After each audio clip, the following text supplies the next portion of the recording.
ఓం నమః శివాయ. శ్రీ మాత్రే నమః. మిత్రులకి, శ్రేభిలాషులకి, అలాగే నన్ను ఎంతగా ఆదరిస్తున్న యూట్యూబ్ ప్రేక్షకులందరికీ కూడా పేరు పేరు ధన్యవాదాలు. మిత్రులరా, మీ అందరికీ ఆ పరాదేవత ఎల్లవెల్లలా మీతో ఉండి మీ మనోవాంఛ నెరవేర్చాలని మనస్ఫూర్తిగా కోరుకుంటున్నాను. ఈరోజు మనం ఒక తేలికైన అద్భుతమైన ఉపాయం తెలుసుకుందాం.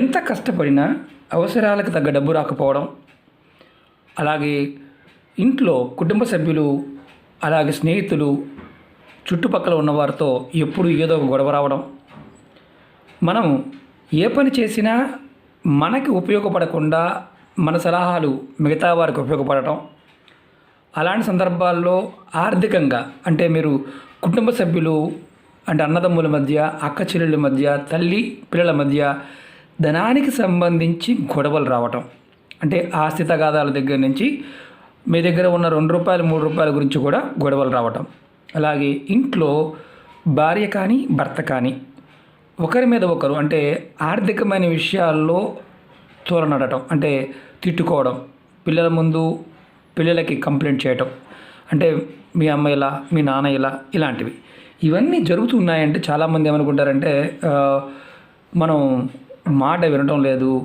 ఇబ్బందులు కలిగిస్తున్నారు అని కంప్లైంట్ చేస్తూ ఉంటారు. వాస్తవం ఏంటంటే ఇలా జరుగుతుంది అని అర్థం ఏంటంటే వారి జాతకంలో శని భగవానుడు, కుజుడు, రాహువు, బుధుడు, చంద్రుడు సరిగా లేరని అర్థం.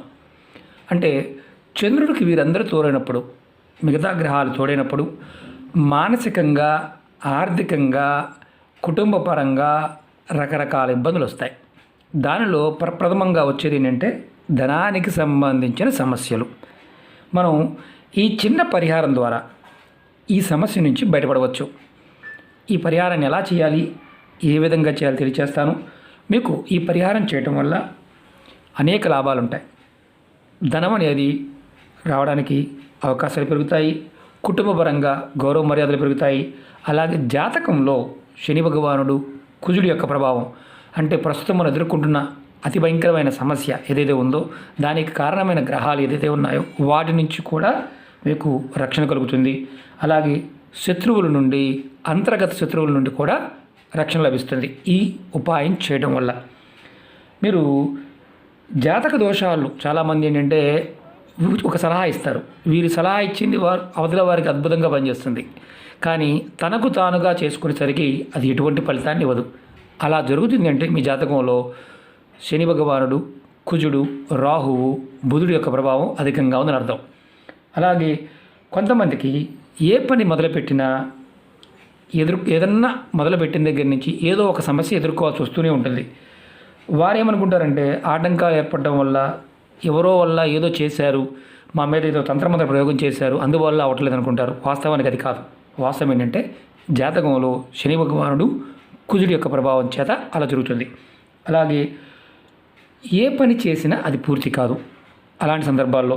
అలాగే కోర్టు కేసులు, అనవసరమైన కోర్టు కేసులు, పోలీస్ కేసులు, అలాగే కొంతమందికి ఇలాంటి సందర్భాల్లో వివాహం కుదరటం, అక్కడ కుదిరిన తర్వాత ఆ తర్వాత వారు మంచివారు కాదు అని తెలవటం, విడిపోవటం, ఇలాంటివి జరుగుతుంటాయి. మీరు ఈ పరిహారం చేయడం వల్ల మీకు కోర్టు కేసులు, పోలీస్ కేసులు ఇబ్బందులు తగ్గుతాయి, వివాహం త్వరగా అవడానికి అవకాశాలు వస్తాయి. అలాగే భార్యాభర్తల మధ్య సరైన సంబంధాలు లేకపోవడం, ఇటువంటి సమస్యలు ఇబ్బంది పడేవారు కూడా ఈ పరిహారాన్ని చేసి ఉపశమనం పొందవచ్చు. ఈ పరిహారం అంత శక్తివంతమైంది.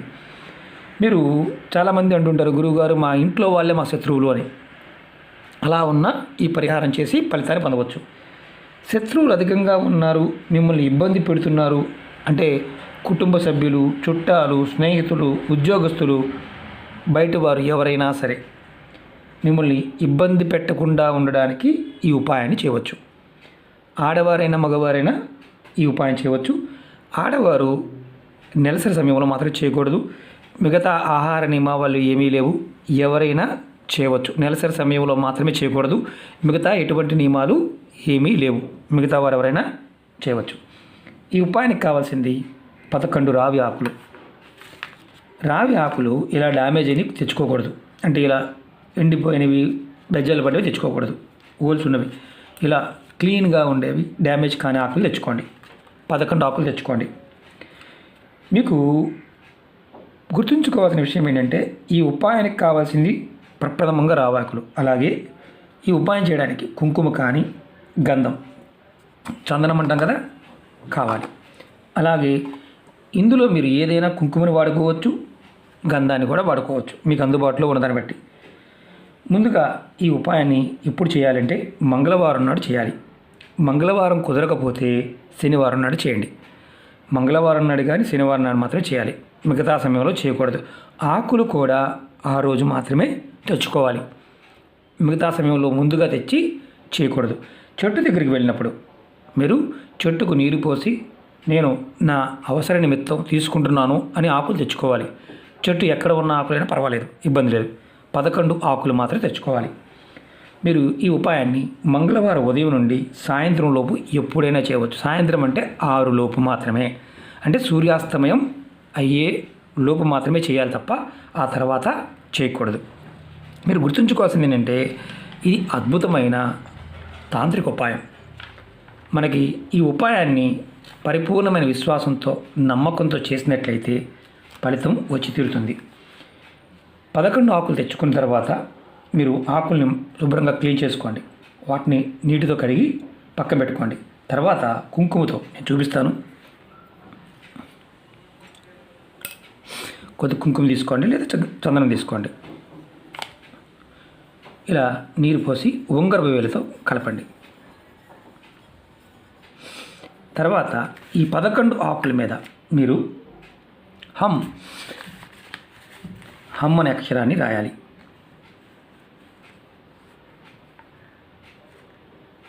ఇలా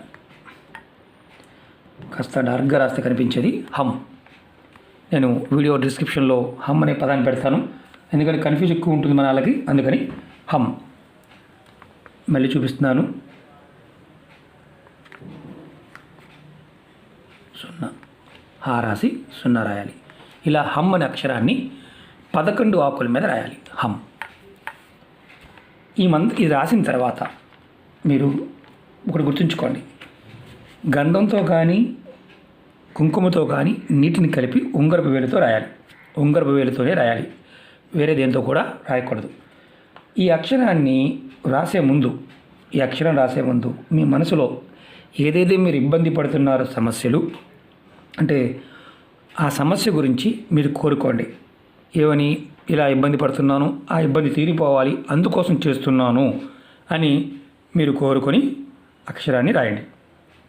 తర్వాత ఈ ఆకుని మీరు కోరికలు చెప్పుకున్న తర్వాత ఈ ఆకుల్ని మీరు 11 ఆకుల్ని చేతులతో 2 చేతులతో ఇలా పట్టుకోండి. పట్టుకొని ఒక 5 నిమిషాల సేపు అమ్మవారి నామాన్ని తలుచుకోండి. అంటే దుర్గాదేవి కానీ లలితా పట్టాభిక కానీ, అంటే శ్రీమాత్రే నమః, ఓం శ్రీమాత్రే నమః అని ఒక 5 నిమిషాల సేపు నామాన్ని తలుచుకోండి. తర్వాత మీరు ఈ ఆకుల్ని మీకు దగ్గరలో ఏదైనా పారే నీళ్ళు వెళ్ళే అవకాశం, కాలువ కానీ చెరువు అలుగు కానీ నది కానీ అవకాశం ఉంటే, బయటికి వెళ్ళే అవకాశం ఉంటే దీన్ని తీసుకువెళ్ళి 11 ఆకుల్ని నీళ్ళల్లో వదిలేయండి. మీకు అవకాశం లేకపోతే ఆవు పిడక, మనకి ఆన్లైన్లో కూడా దొరుకుతాయి పిడకలు, ఆవు పిడకలు దొరుకుతాయి ఇలాంటివి. వీటి మీద కర్పూరాన్ని వేసి, మామూలు కర్పూరం వేసుకోవచ్చు, పచ్చకర్పూరం అవసరం లేదు, కర్పూరాన్ని పెట్టి కర్పూరాన్ని వెలిగించి ఈ 11 ఆకుల్ని ఆ కర్పూరం మీద పెట్టండి. అంటే ఇవి ఆకు పెట్టిన తర్వాత వెలిగించే ముందు గుర్తుంచుకోండి, మీ కోరిక చెప్పుకొని వెలిగించండి. ఇది మీరు ఇంటి బయట ఎక్కడైనా చేయవచ్చు. అవకాశం ఉన్నవారే చేయండి, అవకాశం లేని వారు చేయవద్దు. అవకాశం వచ్చే వరకు వెయిట్ చేయండి. అలాగే ఈ 11 ఆకుల మీద మనం గుర్తుంచుకోవాల్సింది ఏంటంటే మన కోరిక చెప్తూ దాని మీద వేయాలి. తర్వాత మీకు నీళ్ళల్లో వేసే అవకాశం ఉంటే నీళ్ళలో వదిలేయండి. మీరు ఆ రోజునే చేయాలంటే ఆ రోజునే చేయాలి. మంగళవారం నాడే ఆ పూర్తి అయిపోయిన తర్వాత మీరు దీన్ని ఇలా వెలిగించాలి. లేదు మాకు నీళ్ళు వెళ్ళే అవకాశం లేదండి అంటే చేయమాకండి. నీళ్ళు వెళ్ళే అవకాశం ఉంది అలాగని చెప్పి డ్రైనేజీల్లో మాత్రం వదలమాకండి. పంట కాలువలు కానీ ఇలాంటి వాటిలో వదలండి, లేదంటే ఇలా పిడక మీద వేసి కాల్చండి. మీరు ఇది చేసిన తర్వాత మీరు గుర్తుంచుకోవాల్సింది ఏంటంటే ఈ ఆవు పిడక మీద కర్పూరము అలాగే నెయ్యి కూడా వేయవచ్చు. కర్పూరంతో పాటు నెయ్యి కూడా వేయవచ్చు, ఎందుకంటే ఆకులు పచ్చిగా ఉంటాయి కాబట్టి పూర్తిగా కాలాల్సిన అవసరం కూడా లేదు. కాలిన తర్వాత ఈ ఆకులని ఏదైనా చెట్టు మొదల్లో ఏదైతే పౌడర్ వస్తుంది కదా చెట్టు మొదల్లో వేసేయండి. చెట్టు మొదల్లో వేయాలి. ఆవు పిడక చిన్నదైనా దాని మీద పెట్టి ఈ ఆకులు కాల్చండి. మొత్తం పూర్తిగా కాలాల్సిన అవసరం లేదు, వెలిగించాలి, అది గుర్తుంచుకోండి. తర్వాత మీరు గుర్తుంచుకోవాల్సింది ఏంటంటే ఈ ఆకుల్ని అంటే మీరు వెలిగిస్తున్నప్పుడు ఒక్కొక్కటి అలా వేయండి. అంటే కర్పూరం వేశారు, నెయ్యి వేశారు, ఒక ఆకు, కొంచెం కర్పూరం వేశారు, నెయ్యి వేశారు, మళ్ళీ ఒక ఆకు, అలాగే వేయండి. అలా వేస్తే ఆకులు త్వరగా కాలే అవకాశం ఉంటుంది. అలాగే ఈ విధంగా ఈ ఉపాయాన్ని నెలకొక్కసారి చేయండి. మీరు ఇలా 11 నెలలు చేయాలి. మీరు జాతకంలో చంద్ర ప్రభావం చేత ఏదైనా అంటే చంద్రుడు జాతకంలో బాగున్నప్పుడు మనోవికారాలు ఎక్కువగా ఉంటాయి. అలాగే మీరు ఈ ఉపాయం చేయడం వల్ల బుధుడు మీకు యోగిస్తాడు. ఈ ఉపాయం చేయడం వల్ల కుజుడు యోగిస్తాడు. ఈ ఉపాయం చేయడం వల్ల శని భగవానుడు యోగిస్తాడు. రాబోయే రోజుల్లో మనం చాలా ఇబ్బందులు ఎదుర్కోవాల్సిన అవకాశాలు ఉంటాయి. కాలంలో ఉన్న మార్పు వల్ల మనం భగవంతుడిని పట్టుకున్నప్పుడు, విశ్వసించినప్పుడు ఖచ్చితంగా ఆ సమస్య నుంచి బయటపడతాం. చాలామంది మిత్రులు, గురువుగారు, మా కుటుంబ సభ్యులు ఈ మహమ్మారి బారిన పడ్డారు, వారి కోసం అమ్మవారిని వేడుకోండి అని చెప్తున్నారు. మిత్రులారా, మీ అందరికీ ఒక మాట చెప్తాను. మీరందరూ కూడా మనసులో అందరూ బాగుండాలి, త్వరగా రికవరీ కావాలి అని అమ్మవారి నామాన్ని లేదంటే ఆంజనేయ స్వామి నామాన్ని స్మరించండి. హనుమాన్ చాలీసా చదవండి. మీరు ఆంజనేయ స్వామిని ఎంతగా పట్టుకుంటారో, అమ్మవారిని ఎంతగా మీరు ఆరాధిస్తారో మిమ్మల్ని సమస్యలు ఏమీ చేయవు. మీరు ధైర్యంగా ఉండండి. ఎందుకంటే ధైర్యమే ఇక్కడ చాలా అవసరం. ఇప్పుడున్న కాల పరిస్థితుల్లో రాహు భయపెడతాడు. ముందు మెస్మరైజ్ చేస్తాడు, ఏమీ లేదు అన్న భావాన్ని కలిగిస్తాడు. తర్వాత ప్రభావాన్ని చూపిస్తాడు. ఇప్పుడు కాలం ఉన్న పరిస్థితి మనం ఇంకా దీనిని 2 నెలలు 3 నెలల కాలం ఇంకా గట్టిగా మనం ఎదుర్కోవాల్సిన అవకాశం ఉంటుంది. మనందరం కూడా ప్రకృతిని, పరాదేవతని వేడుకుందాం. ఖచ్చితంగా అమ్మవారు సమస్యల నుంచి మనల్ని బయటపడవేస్తుంది. ధైర్యంగా ఉండండి. ధైర్యంగా అందరికీ ధైర్యం చెప్పండి, భయపడవద్దు. ఆర్థికంగాను, మానసికంగాను, శారీరకంగాను, ఆరోగ్యపరంగా కూడా అమ్మవారు మీ అందరికీ ఖచ్చితంగా మంచి చేస్తుంది అని నమ్మి మనం చేయాలి. అమ్మవారు ఖచ్చితంగా చేస్తుంది. మనందరం కూడా మన ఇష్టదైవాన్ని, మన కులదైవాన్ని ఖచ్చితంగా స్మరించండి. మృత్యుంజయ మంత్రాన్ని స్నానం చేస్తున్నప్పుడు నీరు దోశలు ఇలా తీసుకొని చాలా వీడియోలు చెప్పాను. ఆ నీటిని అనుకొని మీరు చేసే నీళ్ళలో వేసుకోండి. ఇలా చేయడం వల్ల మీకు రక్షణ కలుగుతుంది. ఎందుకంటే అపోహలు పక్కన పెట్టండి. ఏదో జరిగిపోతుందని కాదు, ధైర్యం అనేది చాలా అవసరం. ధైర్యం మనకి సమస్య నుంచి బయటపడవేస్తుంది. ధైర్యం ఉన్న దగ్గర అన్నీ ఉంటాయి. కాబట్టి ధైర్యంగా నిర్ణయాలు తీసుకోండి, ఇబ్బంది లేదు. సేఫ్టీ పాటించండి. కంపల్సరిగా మీ కుటుంబం మీకు ఉందన్న విషయాన్ని గుర్తుంచుకోండి. కుటుంబాన్ని దృష్టిలో పెట్టుకోండి. మీరు సేఫ్టీ పాటించండి, మాస్కులు పెట్టుకోండి, శానిటైజ్. ఏమీ కాదులే అన్న ఒక మూఢనమ్మకం, అంటే ఒక రకంగా చెప్పాలంటే ఇదేం చేస్తుందిలే అని అనుకోవద్దు. ఎందుకంటే కాలాన్ని మనం గౌరవించాలి. కాలంతో పాటు వచ్చే సమస్యలకి మనం మోల్డ్ అవ్వాలి. కాలంతో పాటు మనం వెళ్ళడానికి ప్రయత్నం చేయాలి. అంతేగాని అదేమీ చేయదులే, గడిచి ఇలా జరిగింది అలా జరిగిందని కాదు. మనం మార్చుకుంటూ వెళ్ళాలి, కాలంతో పాటు వెళ్ళాలి. ఖచ్చితంగా అమ్మవారి యొక్క అనుగ్రహంతో ఆ పరాదేవత మనందరినీ కూడా రక్షిస్తుందని నేను నమ్ముతున్నాను. మీరు కూడా ఖచ్చితంగా నమ్మండి. అమ్మవారి యొక్క అనుగ్రహం మనందరినీ కాపాడుతుంది, ఈ ప్రపంచాన్ని కాపాడుతుంది.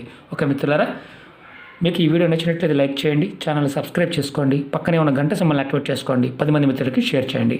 ఓం నమః శివాయ, శ్రీమాత్రే నమః.